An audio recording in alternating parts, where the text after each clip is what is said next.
안녕하세요. 찐테크TV입니다. 이번 영상에서는 많은 분의 관심을 끌고 있는 두 기업, 카누와 나녹스에 대하여 알아보도록 하겠습니다. 이 두 기업이 무슨 사업을 하고 있길래 최근 몇 개월간 꾸준한 관심을 받고 있었는지, 어떤 영역에서 혁신적인 기술을 가졌는지 알아보겠습니다. 카누는 전기 자동차 생산에 필요한 핵심 기술을 개발하고 있는 기업입니다. 결론적으로 전기 자동차 생산을 목표로 하고 있으나 아직은 생산을 하는 차량 모델은 없기에 현재로서 전기차 제조사로 보기에는 어렵죠. 카누는 전기 자동차의 플랫폼 쉐시를 개발하고 있는 기업입니다. 쉐시란 자동차 구동에 필요한 핵심 장치들을 모아둔 프레임을 뜻합니다. 전기 자동차의 경우 전기 모터, 배터리 시스템, 차량 조정 장치 등이 포함되어 있죠. 쉐시만 있어도 자동차가 구동될 수 있다고 합니다. 즉 쉐시 위에 자체, 문, 창문 등을 설치하여 차량을 완성하는 것이라 볼 수 있죠.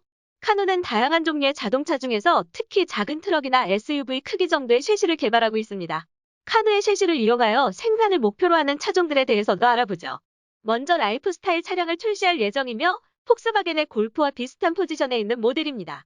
차량 출시 계획 중 가장 빠른 2022년도 출시를 목표로 하고 있습니다. 주행거리는 250마일, 400km로 예상을 하고 있고 배터리 충전 속도는 20%에서 80%까지 단 28분이 소요될 예정이라 합니다. 차량 디자인은 전통적인 차량과는 완전히 다르게 접근을 해볼 예정이라고 소비자가 차량의 내부, 외부 디자인을 원하는 대로 바꿀 수 있도록 시스템을 제공할 예정이라 합니다. 또 카누는 다용도 화물 운송 트럭을 출시할 예정이라고 합니다. 소형 택배 트럭 정도로 생각을 하시면 되고요. 실제로 택배사들이 배송용으로 활용할 수 있도록 만들 예정입니다. 2022년 출시를 목표로 하고 있으며 본격적인 대량 생산은 2023년도를 목표로 잡고 있습니다. 단순하게 차량을 배송용으로만 판매하는 것이 아닌 차량의 내부 및 외부를 개조하여 다양한 용도로 사용할 수 있도록 제공할 예정이라 합니다. 간단하게 정리를 해보자면 카누는 소비자 시장과 기업 시장을 동시에 노리고 있다고 볼 수 있습니다. 라이프스타일 차량은 소비자 시장을 겨냥한 것이고 다용도 화물 운송 트럭은 기업 시장을 겨냥한 것이죠. 이제 카누가 노리고 있는 시장들의 특징에 대해서도 알아보도록 하겠습니다. 먼저 B2B 시장, 화물 운송용 트럭 시장에 대해서 알아보도록 하겠습니다. 최근 이커머스의 빠른 성장으로 라스트마일 딜리버리 시장이 가파르게 성장하고 있습니다. 라스트마일 딜리버리란 물류센터에서 소비자의 자택까지 배송해주는 배송의 마지막 단계를 뜻합니다. 물류센터에서 다른 물류센터까지 수화물이 이동할 때 큰 화물 차량이 이용되며 물류센터에서 자택까지는 비교적 작은 택배 차량이 사용됩니다. 즉 카누가 노리고 있는 배송용 트럭이 사용될 시장의 크기는 점점 커지고 있다는 뜻입니다. 더불어 전 세계적으로 탄소 배출량을 줄이려고 노력하고 있으며 이에 따라 각국 정부들은 기업들의 전기차 사용에 대한 다양한 혜택들을 제공하고 있습니다. 소비자들 역시 배송시키는 물건의 탄소 발자국에 대해서 신경을 쓰기 시작했으며 이는 탄소 배출량이 높은 기업은 소비자가 사용을 하지 않을 수도 있다는 말입니다. 정부도 소비자도 전기차 사용을 권장하고 있음을 알 수 있습니다. B2C 시장, 라이프스타일 차량이 진입하려는 시장도 알아봐야겠죠? 블룸버그 NEF에 따르면 전기 자동차의 수요가 빠르게 증가할 것이라 예측하고 있습니다. EV 어덕션에 따르면 연평균 26% 수준으로 성장을 예측하고 있다고 합니다. 현재 전기 자동차의 가장 비싼 비용은 배터리 관련 비용이며 이 때문에 내연기관 자동차보다 가격이 비싸게 책정되어 있습니다. 다만 배터리의 가격은 2010년도 대비 2019년도에 약 87% 하락했을 정도로 가격이 굉장히 빠르게 하락하고 있죠. 블룸버그 NEF에 따르면 미래에는 내연기관 자동차와 경쟁할 수 있는 수준으로 가격이 하락할 것이라 예상하고 있습니다. 카누의 비즈니스 모델은 사뭇 특이합니다. 기존의 자동차 제조사처럼 차량 판매 및 전기차 실시 판매는 당연히 비즈니스 모델에 들어가 있습니다. 구독 모델을 활용하여 단기 리스 형태로 소비자들에게 차량을 빌려주고 수익을 창출할 예정이라고 합니다. 카누는 특이하게 중고차 시장에 신경을 굉장히 많이 쓰고 있습니다. 카누 자동차의 경우 내부 인테리어 및 외부 디자인을 커스텀할 수 있다고 앞에서 언급을 드렸는데 이와 같은 커스텀 과정에서 수익을 창출할 예정이라고 합니다.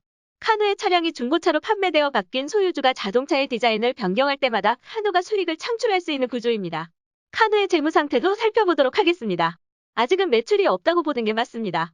2019년도에는 매출이 없었으며 2020년도에는 약 2.5밀리언 달러를 벌었습니다.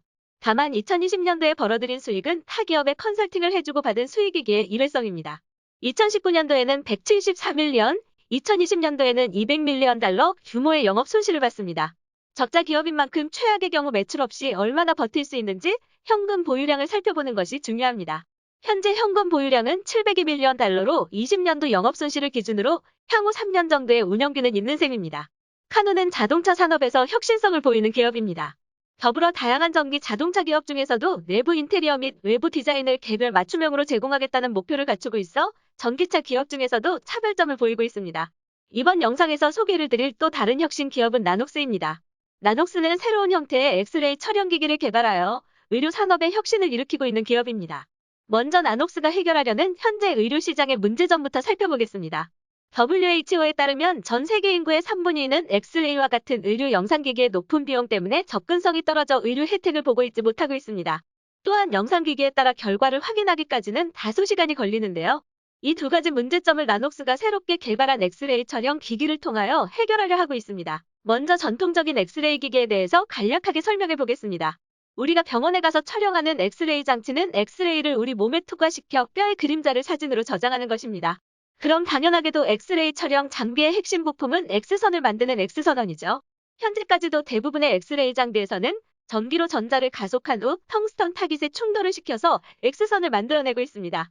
이 충돌 과정에서 엑스레이 장비의 온도가 순간적으로 섭씨 2000도까지 올라간다고 하는데요.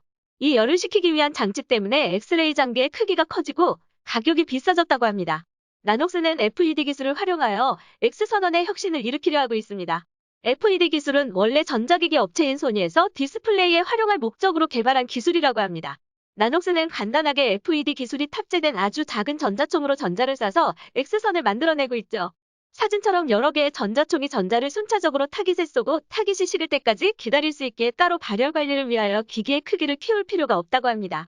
이와 같은 기기를 단순화하는 것에서 가격을 낮출 수 있다고 나녹스는 주장하고 있습니다.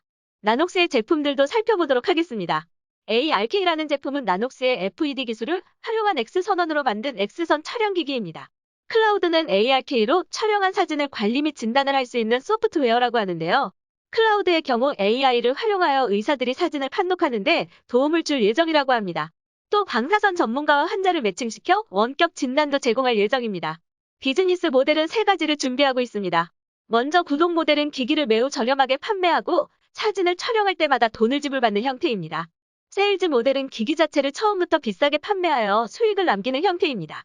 구독 모델이 있음에도 불구하고 세일즈 모델을 도입시킨 이유는 중국과 같은 나라는 의료법상 구독 모델을 활용하지 못하게 되어 있기 때문입니다. 또한 다른 기업에 나녹스의 기술을 제공하고 나녹스의 기술로 만든 제품이 팔릴 때마다 로열티를 받는 라이센싱 모델도 준비하고 있습니다. 나녹스의 재무 상태도 살펴보도록 하죠. 매출은 아직 없는 상태입니다.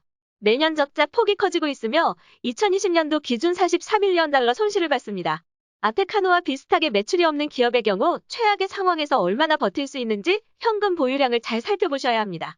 나녹스는 213밀리언 달러를 보유하고 있기에 지출을 크게 늘리지 않는 이상 기업 운영에는 크게 문제가 될 것 같진 않습니다. 나녹스가 다루는 제품은 의료기기이기 때문에 정부의 엄격한 규제를 받고 있습니다. 2021년 4월 2일에 FDA의 승인을 받았으나 아직 제품 판매를 위해서는 추가적인 FDA 승인을 받아야 합니다. 현재 나녹스는 5,150대의 장비 판매 계약을 이미 체결해둔 상태이며 총 15,000대를 2024년도까지 판매할 예정이라고 합니다. 나녹스는 정부 승인을 받긴 받았으나 아직 대량 생산 능력이 있는지 수익성이 있는지 등과 같은 부분이 증명되지 않았기에 투자를 하실 때 이러한 점들은 위험 요소로 염두에 두셔야 합니다. 다만 다른 엑스레이 기기들 보다 저렴하게 환자들이 사용할 수 있다면 의료기기 업계 및 소비자들에게 혁신성을 보이는 기업으로 평가받을 수 있는 가능성이 있어 보입니다. 카노와 나녹스는 둘 다 각각의 영역에서 혁신성을 보이는 기업이지만 매출이 아직 없는 기업이기 때문에 리스크를 항상 염두에 두셔야 하겠습니다. 지금까지 찐테크TV였습니다. 여러분의 성공 투자를 기원합니다.